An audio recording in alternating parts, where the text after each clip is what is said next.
मैं डॉक्टर पुष्पा महाराज, विभागाध्यक्ष हिंदी विभाग, महिला कॉलेज डालमिया नगर। आज मैं बीए पार्ट 3 की छात्राओं के लिए 6 पेपर में अलंकार के विषय में चर्चा करूंगी। मैंने पहले अलंकार के स्वरूप, परिभाषा वगैरह के बारे में आपको बता दिया है, तो आज मैं उसके भेद की चर्चा करूंगी कि अलंकार कितने प्रकार के होते हैं और कौन कौन से होते हैं। तो अलंकार किसे कहते हैं? अलंकार काव्यों की सुंदरता बढ़ाने वाले अवयवों को कहते हैं। जिस प्रकार मनुष्य अपनी सुंदरता बढ़ाने के लिए विभिन्न आभूषणों का प्रयोग करते हैं, उसी तरह काव्यों की सुंदरता बढ़ाने के लिए अलंकारों का उपयोग किया जाता है। काव्यों को शब्दों व दूसरे तत्वों की मदद से सुसज्जित करने वाला ही अलंकार कहलाता है। तो इस अलंकार के 2 भेद होते हैं, एक है शब्दालंकार और दूसरा है अर्थालंकार। तो शब्दालंकार जो है वो अलंकार शब्दों के माध्यम से काव्यों को अलंकृत करता है, यानी किसी काव्य में कोई विशेष शब्द रखने से सौंदर्य आ जाए और कोई पर्यायवाची शब्द रखने से वह सौंदर्य लुप्त हो जाए तो वहाँ शब्दालंकार कहलाता है। अर्थात अगर कोई शब्द ऐसा है जिससे चमत्कार आया है काव्य में, लेकिन अगर हम उसकी जगह कोई दूसरा शब्द रख देते हैं तो उसका सौंदर्य या चमत्कार नष्ट हो जाता है, तो वहाँ हमें मानना चाहिए कि यह यहाँ पे शब्दालंकार है। अब शब्दालंकार के भी जो मुख्य भेद हैं मैं उसकी चर्चा करती हूँ। पहला है अनुप्रास अलंकार। जब किसी काव्य को सुंदर बनाने के लिए किसी वर्ण की बार बार आवृत्ति हो तो वह अनुप्रास अलंकार कहलाता है।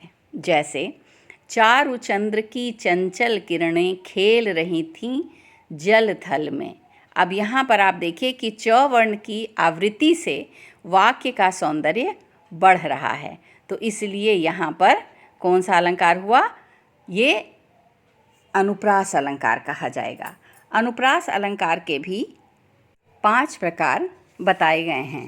पहला है श्रुत्यानुप्रास, जहाँ एक ही उच्चारण स्थान से उच्चरित होने वाले वर्णों की कई बार आवृत्ति हो, वहाँ श्रुत्यानुप्रास अलंकार होता है। जैसे मन मधुकर नद विह्वल हो बिहरे, चल सरसिज दल पर पल पल विचरे। अब इस उदाहरण में म प वर्णों का उच्चारण होठ है और द ध न तथा ल का उच्चारण दंत स्थान से होता है, अतः यहाँ पर श्रुत्यानुप्रास अलंकार है। दूसरा है छेकानुप्रास, जहाँ अनेक व्यंजनों की स्वरूप और क्रम से एक बार आवृत्ति हो, वहाँ छेकानुप्रास होता है। छेकानुप्रास में वर्णों की आवृत्ति उसी क्रम में होना चाहिए, तभी वहाँ छेकानुप्रास होगा। जैसे कि मुक्ति मुक्ता को मोल माल हो, कहा है जब मोहन ललापे मन मानिक ही वारी चुकी। इस उदाहरण में मुक्ति मुक्ता, मोल माल, मन मानिक में कुछ व्यंजनों की बार बार आवृत्ति हुई है, इसलिए यहाँ पर छेकानुप्रास है। तीसरा है वृत्त्यानुप्रास, जहाँ एक या एक से अधिक वर्णों की आवृत्ति एक या अनेक बार हो, वहाँ वृत्त्यानुप्रास अलंकार होता है। जैसे तरनिज तरुजा तट तमाल तरुवर बहु छाए। इस उदाहरण में त वर्ण की कई बार आवृत्ति हुई है, अतः यहाँ वृत्त्यानुप्रास है। चौथा है लाटानुप्रास, जहाँ पर एक अर्थ वाले पदों तथा वाक्यों की आवृत्ति हो, वहाँ लाटानुप्रास होता है। अब इसको ध्यान से सुनिए। पराधीन जो जन नहीं स्वर्ग नरक ता हेतु, पराधीन जो जन नहीं स्वर्ग नरक ता हेतु। इस उदाहरण में आप देख रही हैं कि दोनों जो वाक्य हैं एक ही हैं, दोनों की आवृत्ति हुई है और वाक्यों के अर्थ भी अगर ऐसे देखेंगी तो समान हैं, लेकिन जब हम उसका अन्वय करते हैं तो दोनों का अर्थ क्रमशः ये हो जाता है। पहले का अर्थ निकलता है जो मनुष्य पराधीन है उसके लिए स्वर्ग भी नरक की तरह है। ठीक है, स्वर्ग नहीं नरक ही है संसार। जैसे पराधीन जो जन, यहाँ कौमा है, नहीं स्वर्ग नरकता हेतु। ठीक है, कहीं भी उसके लिए स्वर्ग नहीं है, सब जगह नरक ही है। और फिर अगले का अर्थ है जो मनुष्य पराधीन नहीं उसके लिए स्वर्ग नरक भी स्वर्ग है। पराधीन जो जन नहीं, यहाँ कौमा, स्वर्ग नरकता हेतु। ठीक है, नरक भी उसके लिए स्वर्ग के समान है। तो इस प्रकार अन्वय भेद से भिन्न अर्थ होने के कारण यहाँ लाटानुप्रास अलंकार है। इसके बाद है अंत्यानुप्रास। पांचवा अनुप्रास अलंकार है अंत्यानुप्रास, जहाँ पद्य के चरण के अंत में एक या अनेक स्वर व्यंजन की आवृत्ति हो, वहाँ अंत्यानुप्रास होता है। जैसे घन घमंड नभ गर्जत घोरा, प्रियाहीन डरपत मन मोरा। इस उदाहरण के चरणांत में ओरा की आवृत्ति हुई है, घोरा में और मोरा में ओरा की आवृत्ति हुई है, अतः यहाँ अंत्यानुप्रास अलंकार है। तो ये हैं आपके अनुप्रास अलंकार के 5 भेद। इसके बाद दूसरा शब्द अलंकार है यमक अलंकार, जहाँ एक ही शब्द की आवृत्ति एक से अधिक बार हो और भिन्न भिन्न स्थान पर उसका अर्थ भिन्न भिन्न हो, वहाँ यमक अलंकार होता है। इसका उदाहरण है, बहुत प्रसिद्ध उदाहरण है, कनक कनक ते सौगुनी माँ दकता अधिकाय, या खाए बौराए जग वा पाए बौराए। इस पद में कनक शब्द का प्रयोग 2 बार हुआ है। प्रथम कनक का अर्थ है सोना, दूसरे कनक का अर्थ है धतूरा। मतलब इसका अर्थ है कि धतूरा खाने से लोग बावले हो जाते हैं, और दूसरा जो स्वर्ण अर्थ है उसका मतलब कि सोना पाने से, यानी बहुत ज़्यादा धन होने से भी लोग बावले हो जाते हैं। तो यहाँ पे कनक के 2 अर्थ हैं। इसी प्रकार एक बहुत प्रसिद्ध दोहा है कबीरदास जी का, माला फेरत जग गया फिरा न मन का फेर, कर का मन का डार दे मन का फेर। इस पद में मन का शब्द का प्रयोग हुआ है कई बार। तो इसमें पहली मन का आशय है माला के मोती, और दूसरा मन का आशय है मन की भावनाएं। ठीक है, तो यहाँ पे भी यमक अलंकार है। इसके बाद तीसरा अलंकार है श्लेष अलंकार, जहाँ एक शब्द के एकाधिक अर्थ हों, वहाँ श्लेष अलंकार होता है।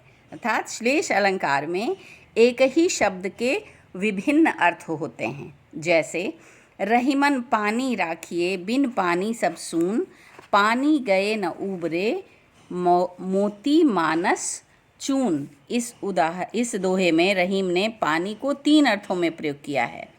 पानी का पहला अर्थ मनुष्य के संदर्भ में है, जिसका मतलब है प्रतिष्ठा, और दूसरा अर्थ जो है उसका वो मोती के संदर्भ में है, इसका अर्थ है तेज या चमक, जिसके बिना मोती का कोई मूल्य नहीं होता।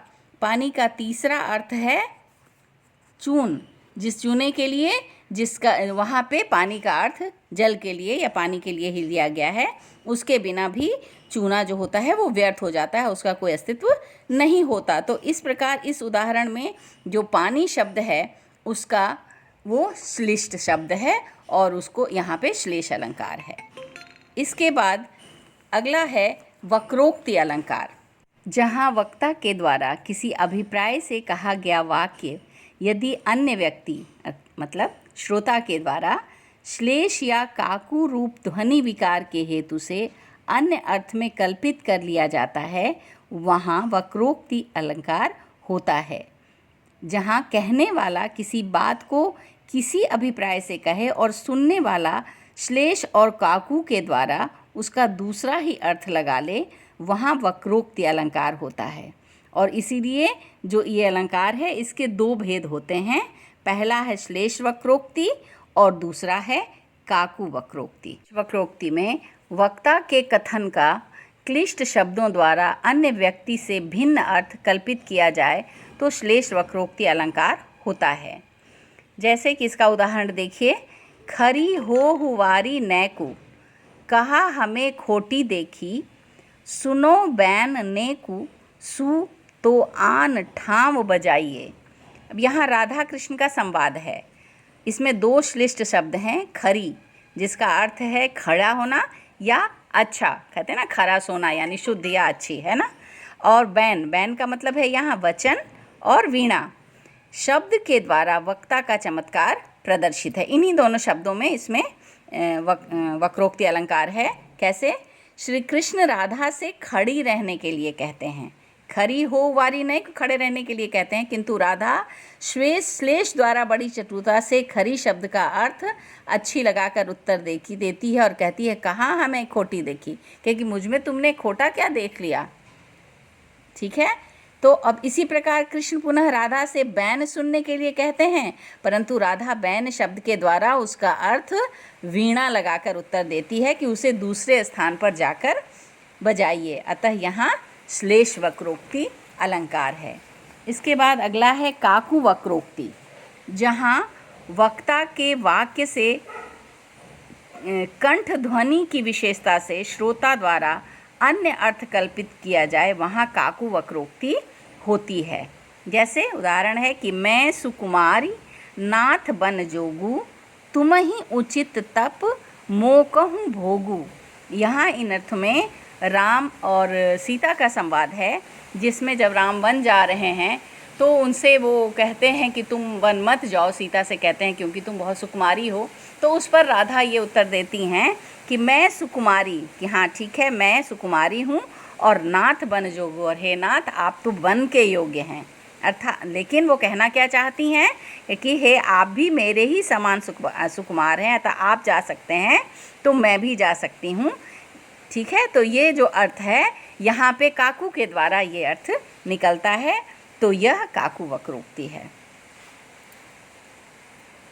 अगला अलंकार है पुनरुक्त वदाभास, जहाँ भिन्न अर्थ वाले शब्द देखने पर समानार्थी प्रतीत होते हैं, वहाँ पुनरुक्त वदाभास अलंकार होता है।